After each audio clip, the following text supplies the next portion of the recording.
Assalamualaikum warahmatullahi wabarakatuh. Halo semuanya, perkenalkan saya Aan Pambuti, guru geografi yang akan mengajar kalian di mata pelajaran geografi kelas 10. Sebelumnya perkenalan dulu ya. Nama saya Aan Pambuti, eh, lulusan Pendidikan Geografi Universitas Negeri Yogyakarta, masih single, terus alamat di Kaligandu, Klepu, Pringsurat, Temanggung. Mungkin ada yang tetanggaan mungkin ya. Nah, di sini sebelum kita mulai, kita belajar tentang dasar-dasar geografi dulu. Sebelumnya ada yang tahu apa itu geografi? Eh, di SMP mungkin pernah kalian ketahui di mata pelajaran IPS, kalau di SMP geografi itu masuk IPS. Nah, geo itu artinya bumi, dan grafi itu artinya gambaran. Nah, pengetahuan dasar geografi itu mempelajari tentang penggambaran muka bumi ya, secara harfiah dari bahasa Yunani, geo dan grafien. Nah, di sini untuk tujuan dari pembelajaran ini yaitu setelah membaca literatur mengenai dasar-dasar geografi, Anda mampu menjelaskan pengetahuan dasar geografi secara santun. Terus setelah mengkaji konsep dasar geografi, Anda mampu menjelaskan ilmu geografi dalam kehidupan sehari-hari secara runtut. Terus setelah melakukan diskusi, Anda mampu menunjukkan penerapan ilmu geografi dalam kehidupan sehari-hari secara rinci. Terus setelah melakukan pengamatan, Anda mampu menyajikan contoh penerapan ilmu geografi dalam kehidupan sehari-hari secara rinci. Nah, sebelumnya ada yang tahu apa itu geografi? Jadi di sini ada beberapa materi ya. Ada ruang lingkup aspek objek studi geografi, ada konsep, prinsip, pendekatan geografi, ada penerapan ilmu geografi dalam kehidupan sehari-hari.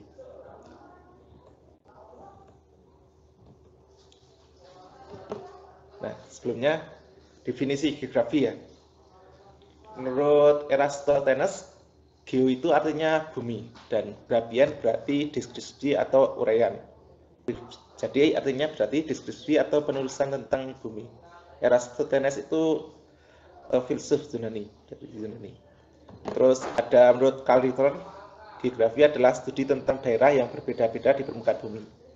Kan tiap daerah beda-beda ya, ada yang gunung, ada yang lembah, itu dipelajari dalam geografi menurut Carl Ritter. Terus menurut James E. Preston, geografi adalah ilmu yang mempelajari hubungan timbal balik antara manusia dan lingkungannya. Jadi mempelajari hubungan timbal balik manusia bisa mempengaruhi lingkungannya.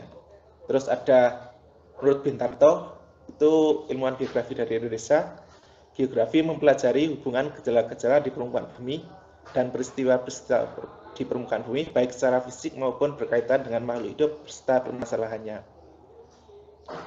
Itu definisi geografi. Udah paham kan? Nah, kemudian ada ruang lingkup aspek dan objek studi geografi. Nah, ruang lingkup geografi itu apa saja? Ada geografi fisik. Geografi fisik itu mempelajari kondisi fisik yang ada di permukaan bumi.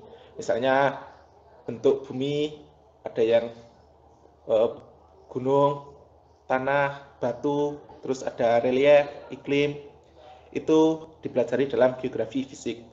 Terus ada juga geografi sosial. Nah, kalau geografi sosial itu mempelajari tentang aktivitas manusia dan interaksi dengan lingkungannya. Manusia kan juga berinteraksi ya. Manusia sebagai makhluk sosial itu diidentifikasi di geografi sosial. Terus mengidentifikasi dampak aktivitas manusia terhadap lingkungan atau sebaliknya. Terus ada geografi regional atau geografi wilayah. Itu mempelajari kondisi kompleksitas suatu daerah, mempelajari topik khusus, mencakup suatu daerah atau menyeluruh baik dari kondisi fisik maupun kondisi sosial. Jadi wilayah itu kondisi fisiknya apa, terus kondisi sosialnya apa, itu di geografi regional, gabungan antara fisik dan sosial. Itu ruang lingkup geografi. Terus ada objek studi geografi. Objek studi geografi apa? Itu apa? Objek itu berarti kajiannya, objek kajian yang dipelajari. Nah, di objek kajian geografi ada dua macam, ada objek materinya, terus ada objek formal. Kalau objek material itu ada berbagai macam berkaitan dengan bahan yang dikaji. Misalnya ada litosfer. Litosfer itu mempelajari tentang lapisan batuan. Ada atmosfer. Atmosfer itu mempelajari tentang lapisan cuaca. Ada hidrosfer. Hidrosfer itu mempelajari tentang lapisan air. Ada biosfer. Biosfer itu mempelajari tentang lapisan tumbuhan makhluk hidup ya. Terus ada antroposfer. Antroposfer itu mempelajari tentang lapisan manusia sosialnya. Nah, kemudian ada objek formal. Kalau objek formal berarti tentang pemecahan masalahnya. Ada fenomena geosfer dan lain-lain. Terus setelah objek geografi ada konsep-konsep geografi ya. Ada konsep lokasi. Lokasi itu menentukan letak. Misalnya letak lokasi ada dua macam ya, ada lokasi absolut sama lokasi relatif. Kalau lokasi absolut berarti letaknya absolut, misalnya 6 derajat lintang utara sampai 11 derajat lintang selatan, 95 derajat bujur timur sampai 141 bujur timur, itu letak absolut Indonesia. Kalau letak relatif itu berarti relatif terhadap wilayah lain, misalnya Indonesia terletak di antara dua benua dan dua samudra, itu letak relatif. Terus ada konsep jarak. Konsep jarak juga ada jarak yang jarak absolut dan jarak relatif.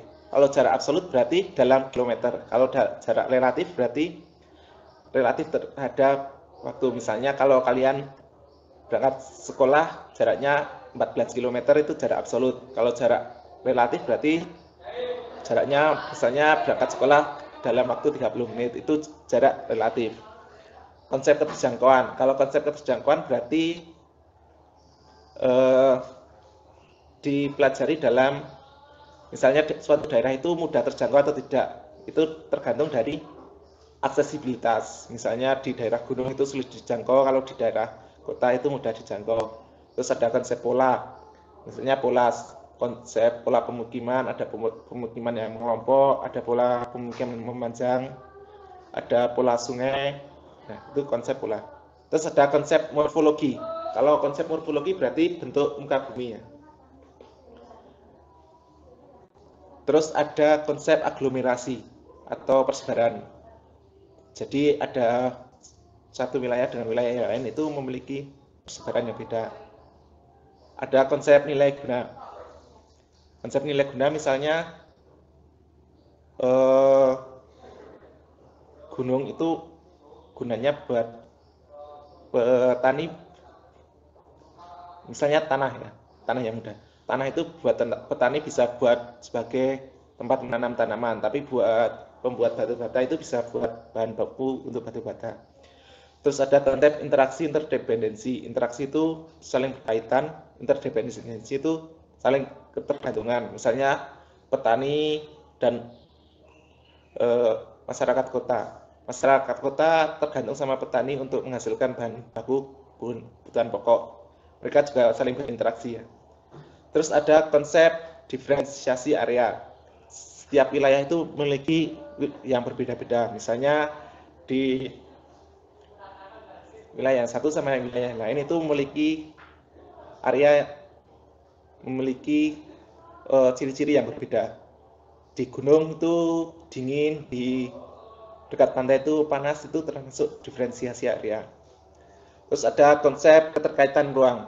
Misalnya antar ruang itu saling berkait. Misalnya kalau di hulu itu terjadi suatu hujan yang deras, terus yang tak berhenti, maka bisa menyebabkan banjir di daerah hilir gitu.